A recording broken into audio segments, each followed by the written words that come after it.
Como Médici se tornou o presidente da República do Brasil? Vamos ver então. Mas para isso a gente tem que voltar um pouquinho mais atrás, porque esse período retrata o período mais sombrio da história do nosso querido Brasil. Bom, esse período se dá de 1964 a 1985, que é conhecido como o período da ditadura militar. O que foi essa ditadura militar? A ditadura militar foi um golpe de 1964, que foi um resultado de uma conspiração realizada por grupos conservadores da sociedade brasileira que deu início à ditadura militar no Brasil. Mas a ditadura militar no Brasil foi caracterizada por forte censura, sequestros e execuções. Para você ver como é que a coisa linda acontece, né? Por debaixo dos panos do nosso querido Brasil. Médici, ele simplesmente assume o governo, né, de Costa e Silva. Eu achava que Costa e Silva eram duas pessoas, né? Mas na verdade é só uma mesmo, né? Porque eu achei, pô, presidente, né? Pô, né? Não tem como ser dois presidentes de uma vez, né? Então, ele assume esse governo de Costa e Silva, que foi um governo que durou pouco tempo por conta de questões de saúde, né, de Costa e Silva, e durou apenas 2 anos, de 1967 a 1969, aí Médici vai lá e assume. Mas Médici assume como, né? Como funciona uma ditadura? A ditadura, ela é nada mais, nada menos do que você centralizar o poder executivo em um lugar só, ou em um grupo. Pode ser uma pessoa ou um grupo de pessoas. No caso do Brasil foi um grupo de pessoas, né, que era do exército, a alta cúpula do exército brasileiro, né? E foi assim que aconteceu, que Médici assumiu o poder. Ele assumiu por uma indicação, né, por conta da saúde de Costa e Silva. Ele foi indicado ao poder pelo alto comando do exército brasileiro. E foi isso que aconteceu. Simplesmente o povo não participou. E isso significa ser uma ditadura. Mas esse governo do Médici não foi um governo lá a flores, não. Ele foi um governo que foi caracterizado por ser um governo de chumbo. Por quê? Chumbo, o Brasil começou a produzir chumbo? Não. O que foi conhecido como anos de chumbo, que foi o quê? Uma forte censura do jornal, rádio e televisão, fazendo a propaganda que nada mais, nada menos que a ditadura militar era uma maravilha, simplesmente algo, um acontecimento inédito, um trem que realmente é algo bom, algo filé, algo sensacional. E uma forte repressão no meio civil também. Ou seja, simplesmente o chumbo aí foi só, né, uma análise, um parâmetro aí, né, de falar que foi algo muito forte, algo muito terrível. O desenvolvimento e crescimento econômico advindos da estabilização da economia contribuíram para a estabilidade governamental. O governo Médici entrou para a história como o período em que se registraram os maiores índices de desenvolvimento e crescimento econômico do país. Entre 1969 e 1973, a economia brasileira registrou taxas de crescimento que variavam entre 7% e 13% ao ano. O setor industrial se expandia e as exportações agrícolas aumentaram significativamente, gerando assim milhões de novos postos de trabalho. A oferta de emprego aumentou de tal modo que os setores industriais mais dinâmicos concorriam na contratação de trabalhadores assalariados.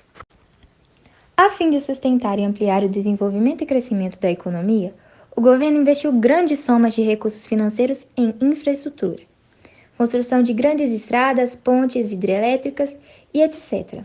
A maior parte desse recurso financeiro era de empréstimos estrangeiros. Durante o governo de Médici, a cultura brasileira era marcada por uma mistura de influências, incluindo a música popular, o cinema, o teatro e a literatura. Além disso, havia expressões culturais ligadas às manifestações artísticas regionais e tradicionais do país. A cultura e música refletiam predominantemente o contexto político autoritário, enquanto a linguagem literária abrangia uma variedade de estilos, desde o engajamento social até a resistência criativa.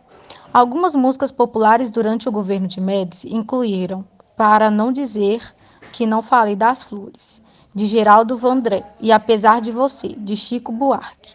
Em relação à linguagem literária, obras como Os Sertões, de Euclides da Cunha, e Memórias de Cárcere, de Graciliano Ramos.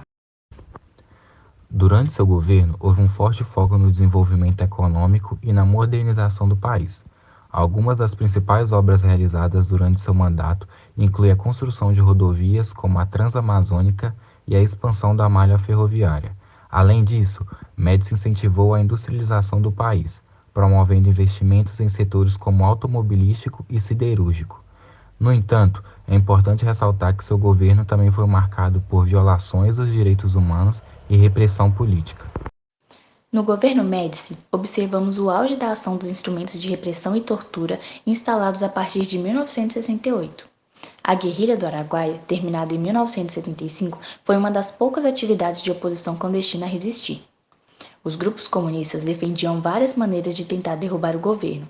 Dessa maneira, parte dos militantes do PCdoB recebe treinamento militar e adentram a região conhecida como Bico do Papagaio. Desde 1960, os militantes já possuíam homens nas margens do Araguaia. Esses homens se juntaram aos ribeirinhos, ensinando-lhes táticas militares.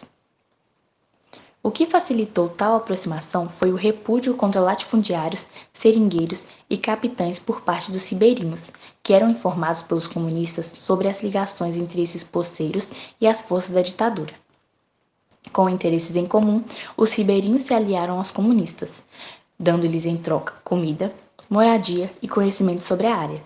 Esse fator foi determinante no desenvolvimento da guerrilha. Assim que souberam da movimentação de comunistas no local, o exército brasileiro foi deslocado para a região. A princípio, mandaram um contingente de soldados inexperientes, mas à medida que a ação se alargava, os comandos decidiram enviar tropas mais preparadas. A guerrilha contra os militantes se desenvolveu em 3 frentes, sendo que nas 2 primeiras os comunistas saíram vencedores. Além de não conhecerem a área, os militares não tinham o prestígio da população local, pelo contrário, eram odiados. Os comunistas se lançavam mata adentro sempre que alguma ameaça era detectada, e sem o apoio da população, o êxito militar era quase impossível. Porém, na terceira frente, meses antes do embate, os militares infiltraram tropas entre os ribeirinhos e foram aprendendo sobre a área e colecionando informações sobre os militantes que ali se encontravam, torturando locais a fim de se descobrirem mais sobre os militantes. E foi com essa crueldade que, em 1973, os comunistas foram cercados e as organizações de esquerda derrotadas. Os militares se armaram com fuzis, abusaram do uso de helicópteros e aviões, atearam fogo em todas as cabanas que encontraram pelo caminho, destruíram depósitos de alimento que foram construídos nos povoados próximos e, baseados nas informações de delatores e ribeirinhos ludibriados, enfraqueceram os comunistas e os derrotaram.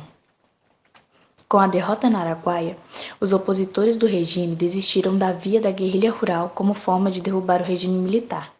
Nessa época, o movimento de oposição estava ficando cada vez mais desarticulado devido às prisões, exílios e assassinatos cometidos pelas forças governamentais. Transição do poder e conclusão. O governo de Emílio Garrastazu Médici chegou ao fim em 15 de março de 1974, quando ele passou a presidência do Brasil para seu sucessor, Ernesto Geisel. Médici foi o terceiro presidente do período da ditadura militar no Brasil, que se estendeu de 1964 a 1985. Seu governo foi marcado por uma forte repressão política, censura à imprensa e uma ênfase no milagre econômico, um período de rápido crescimento econômico no país. Após deixar a presidência, Emílio Garrastazu Médici se aposentou da vida política e manteve uma postura discreta. Seu legado é lembrado por seus feitos econômicos, mas também por sua atuação no que diz respeito à repressão política durante a ditadura militar no Brasil. Seu governo continua sendo objeto de debate e análise na história do Brasil, com diferentes perspectivas sobre seu legado. Alguns destacam os aspectos econômicos positivos, enquanto outros enfatizam as violações dos direitos humanos e a repressão política que ocorreu durante seu mandato. Em última análise, a era Médici faz parte de um período complexo e controverso da história do Brasil.